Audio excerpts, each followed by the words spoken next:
Hey everybody, JTISREBORN here. Welcome to another edition of my Batman the Animated Series reviews. I'm going to go ahead and post this one, and then later this week there's going to be another one. It's going to be a JTISREBORN review of my review of Batman Beyond Return of the Joker. But anyways, in this video, I want to talk about this episode, Joker's Favor. This one was directed by Boyd Kirkland. It was written by Paul Dini, and what's significant about this episode is it's the first ever appearance of Harley Quinn, you know, one of the most popular characters in all of comics going on right now, in all medium. This is where she was introduced, and she was kind of just this fun little side character who just, you know, exploded into popularity. So it's kind of cool to see where this character began of sorts. So anyways, let's go over the synopsis of this episode, and then let's talk about what I like and dislike about it. It's a really fun episode. Mark Hamill is really funny, and just some of the moments in it just really crack me up. And it's cool to see Harley Quinn, just to see how she started as kind of a henchwoman, and then she just evolved into like this, you know, great character. So anyways, so the episode is about this guy named Charlie Collins. I think he's voiced by Ed Begley Jr. Let's see. Yep.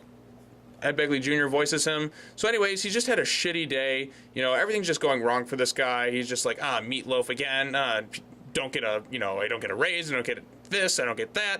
Life just sucks. And finally he's had enough. So some guy kind of like drives like an asshole, and he's like, hey, you son of a bitch, what are you doing? And then it turns out it's the Joker, and he's like, oh, well, I'm sorry, sir. I'm just kidding. So anyways, so he tries to flee, but the Joker catches up to him, and he's like, I'll do anything, please. And the Joker's like, you're gonna owe me a favor, Charlie Michael Collins. So he takes, you know, the information. Then we cut to 2 years later, where Charlie's changed his name to Don Wallace, and he's living a life. You know, he's kind of happy where he's at now, but then the Joker looks him up, and he's like, oh, you owe me a favor now. He's like, or we're just going to come after your family over and over again. So anyways, Charlie's just like, fine. He goes back to Gotham City. Turns out there's a ball for Commissioner Gordon. You know what's funny is, like, there's some other cool nods in the episode. Like, there's a henchman reading Tiny Toons. We're introduced to Harley Quinn. It kind of has her funny moments here and there. So Charlie goes back to Gotham. His entire favor is by the Joker is just to hold a door. And so the Joker's here, and by the way, his design, he's looking like the Nicholson Joker, which I like, with the hat and everything. So he goes there, he goes to hold the door, and then there's some gas that gets released. It's kind of like a paralysis gas, and it's released in the thing. It paralyzes all the cops so they can't move, and there's a bomb strapped to it. And then the Joker's going to blow it up, and then Charlie tries to escape, but he's been glued to the door handle, and the Joker laughs it off, like, whoop, see you later. But Charlie just so happened to signal Batman in the area with a makeshift bat signal, because he doesn't want anything to happen to his family. So Batman comes in, he chases down the Joker, whose car just got blown up by the bomb that, you know, he'd thrown.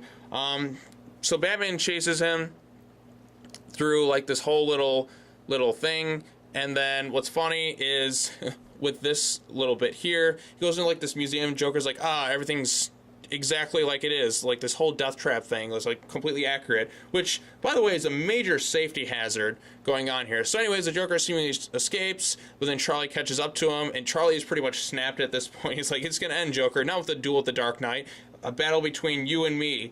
And then the Joker's like, no, you've had a busy day. And she's like, no, I've had enough. This is it for you, Joker. Goodbye. So the Joker, at one point, he starts screaming and begging for Batman. He's like, Batman! Batman, help me! And it's the most, like, pathetic we've seen the Joker, but it's really, really funny at the same time. I love this take of the Joker here. Just how he's just like, after all this time, like, how much he hates Batman, he's trying to destroy him, but then at this point he's begging for him to help him. And then Charlie refuses, and then Batman's like, no, and he's like, Batman's just like, okay, Charlie, that's it. So Batman tosses the bomb at him anyways. Joker tries to run away, but it turns out it's just to be, you know, a thing of confetti. And then Batman laughs, something the Joker's never been able to make him do. And the Joker's like, shit. So finally, the Joker got rid of all his information on him, and pretty much the Joker was humiliated by him, and we never see Charlie again, and the Joker's never going to bother him again. I mean, after you humiliated yourself against him, would you really want to? Yeah, I really, really like this episode. Harley Quinn, you actually do see her before she's in the getup. You kind of just see this little disguise. She's at the police station, which is a little clever, you know, nod to the future. Like, it's kind of like it's a moment you blink and you miss type deal. But yeah, I think this is a phenomenal episode. One of my favorite Joker ones. Out of the ones in the first volume, this is probably my favorite of those first batch of Joker episodes. I loved To Be a Clown. I loved, you know, The Last Laugh. I loved, you know, Christmas with the Joker. The Joker is just a great character, and Mark Hamill is so much fun in this episode. Pretty much everything just works in this one. It's funny, it's pretty great, and I had a good time with it. So, anyways, I think that's all I have to say. I'm making this one rather brief, but I'm going to go ahead and, next time I'll do a video review of Vendetta, which is the first episode with Killer Croc. Not sure what else I have to say, but yeah, this is definitely one you should check out. And I want to thank you all for watching this video. Be sure to comment, like, and subscribe if you have not already. Come back soon, because I'm going to be reviewing Batman Beyond Return of the Joker. That's going to be my next JT's Reborn review. It's already been filmed, shot. It's just got to get edited. And then, yeah, we'll see what happens from there. I hope you guys enjoyed watching this, and come back next time. Batman Beyond Return of the Joker review. It's done, actually written. It's not an after the movie, so there's actual effort put into it.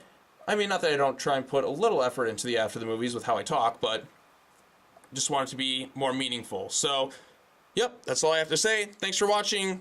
Take care now. Comment below what you thought of this episode. Like, subscribe if you haven't already, and stay tuned for more Batman the Animated Series reviews coming soon. Okay then, bye-bye now.